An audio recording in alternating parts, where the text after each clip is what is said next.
So tonight I watched a special on TV. It's actually on YouTube. It was a live streaming event from The Chosen. Many of you may be familiar with that. If you're not, I will include a link to it in the description of this video so you can go check it out.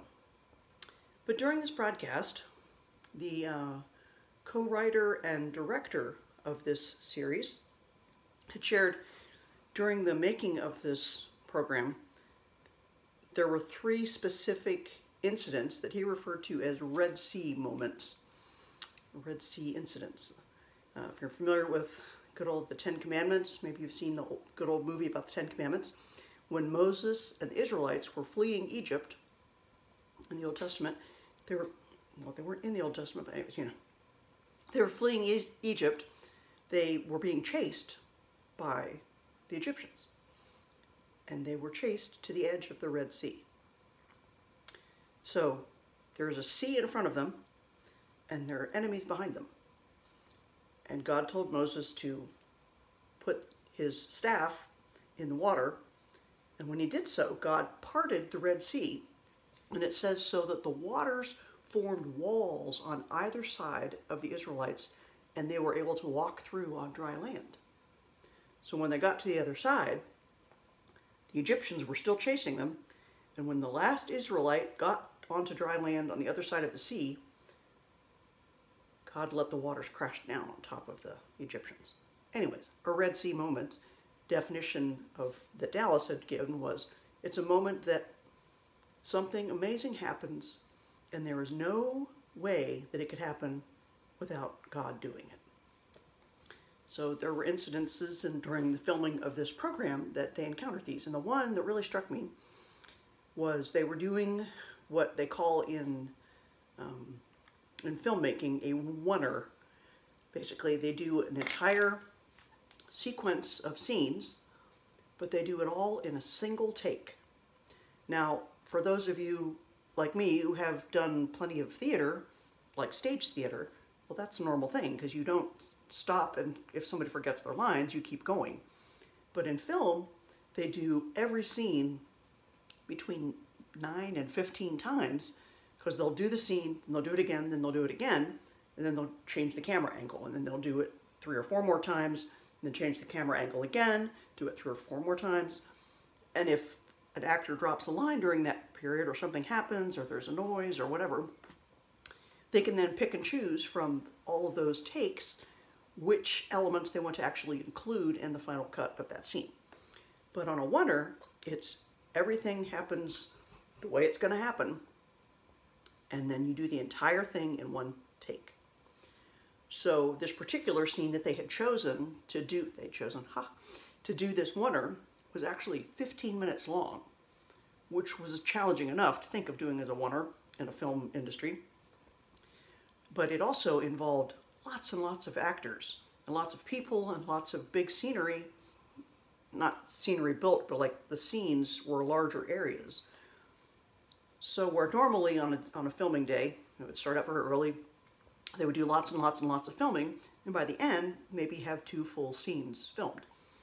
For this, because they knew that their intent was to film the whole thing in one take, they did all the rehearsing during the day. So the big challenge with doing this oneer, it was an outdoor filming, so they had the lighting to consider, and all of the film crew has to be able to follow the actors and actresses throughout all these scenes without being seen themselves.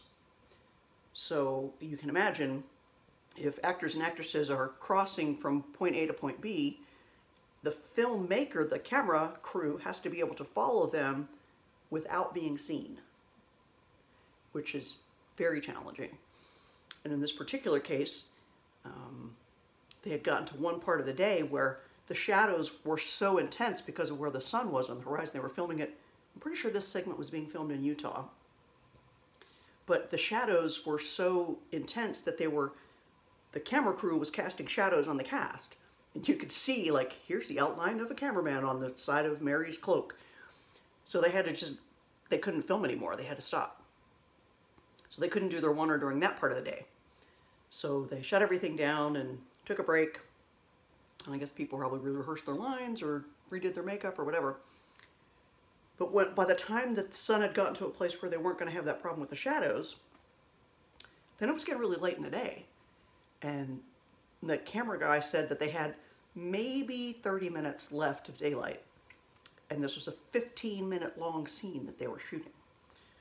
So, like, all right, we got 30 minutes, guys, and we got to get these 15 minutes down. And, you know, and Dallas was just so stressed out, and his wife kept trying to encourage him. It's like, it's a Red Sea moment.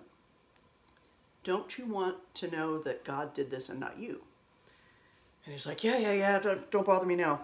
You know, typical guy. So they started doing the scene.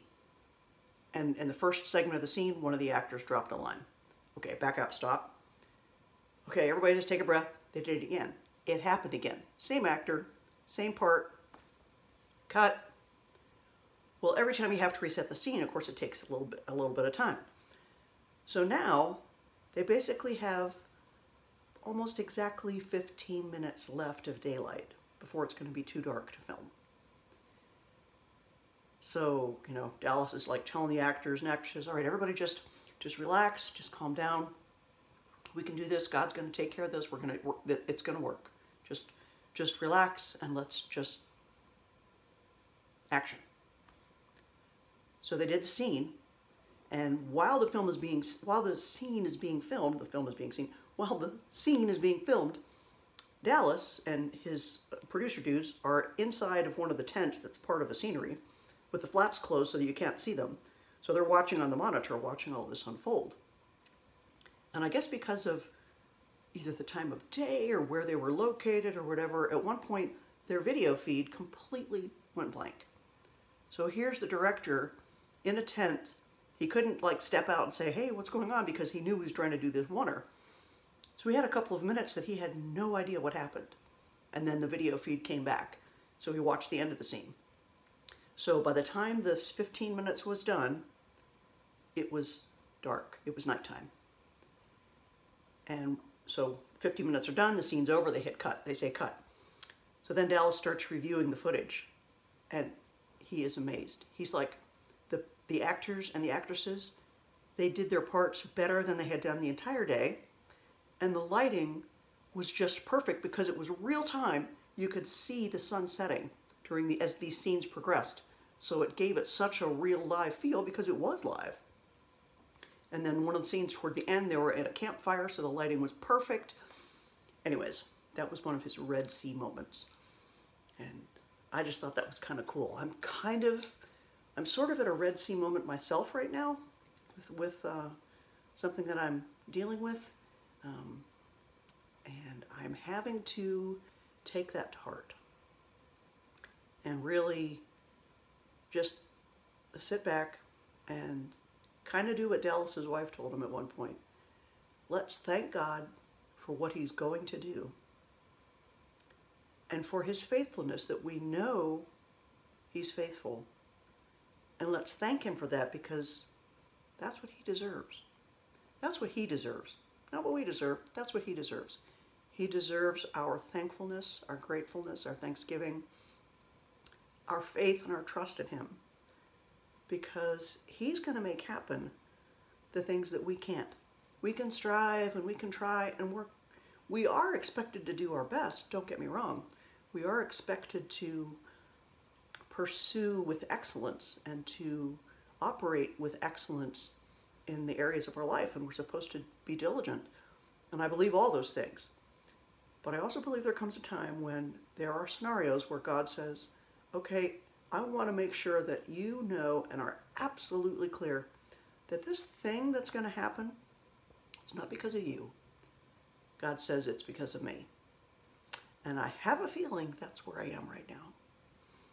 I've been trying really hard at something, and I've been working on it, and I've been diligent, and anyways, I'm just kind of waiting for a tipping point to happen.